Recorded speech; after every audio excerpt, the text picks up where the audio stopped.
भारतीय जनता पार्टीचं जे वैचारिक अधिष्ठान आहे ते राष्ट्रीय स्वयंसेवक संघाच्या अधीन आहे। ही गोष्ट काही लपून राहिलेली नाही। राष्ट्रीय स्वयंसेवक संघाने कितीही नाही म्हटलं तरी भाजपाचे निर्णय संघ प्रभावित करतं, हेही आता लपून राहिलेलं नाही। आणि त्याचबरोबर भारतीय जनता पार्टीमध्ये मोदींना पर्याय निर्माण करण्याची एक मोठी चळवळ संघाकडून चालवली जात आहे, यावरही काही दुमत असण्याचं कारण नाही।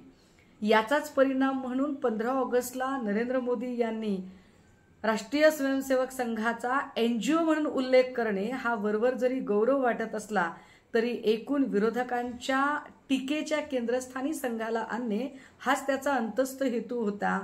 काल सरसंघ संचालक मोहन भागवत यांनी ज्या पद्धतीची विधान केली ती वरवर पाहता अगदी 160 अंशाच्या कोणामध्ये मोहन भागवत आपल्या म्हणण्यापासून फिरलेले आहेत का असं जरी वाटत असलं तरी त्याचा गर्भित अर्थ हाच आहे की आम्ही सांगण्याची गरज काय आहे। ज्याने त्याने स्वतःचे निर्णय घ्यावेत। मला संघाने सांगितलं तर मी तात्काळ घरी बसेन किंवा मला संघाने सांगितलं तर मी काम करायला तयार होईन। म्हणजेच भाजपाने जर सांगितलं तर मोदींनी ऐकलं पाहिजे।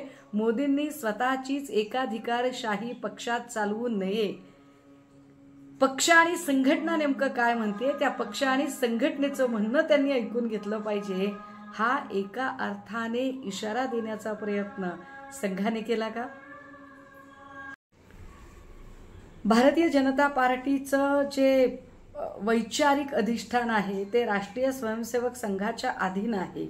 ही गोष्ट काही लपून राहिलेली नाही। राष्ट्रीय स्वयंसेवक संघाने कितीही नाही म्हटलं तरी भाजपाचे निर्णय संघ प्रभावित करतं, हेही आता लपून राहिलेलं नाही। आणि त्याचबरोबर भारतीय जनता पार्टीमध्ये मोदींना पर्याय निर्माण करण्याची एक मोठी चळवळ संघाकडून चालवली जात आहे, यावरही काही दुमत असण्याचं कारण नाही।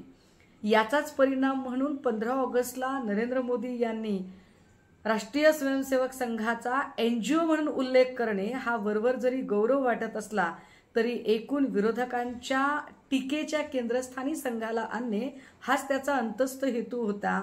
काल सरसंघ संचालक मोहन भागवत यांनी ज्या पद्धतीची विधान केली ती वरवर पाहता अगदी 160 अंशाच्या कोणामध्ये मोहन भागवत आपल्या म्हणण्यापासून फिरलेले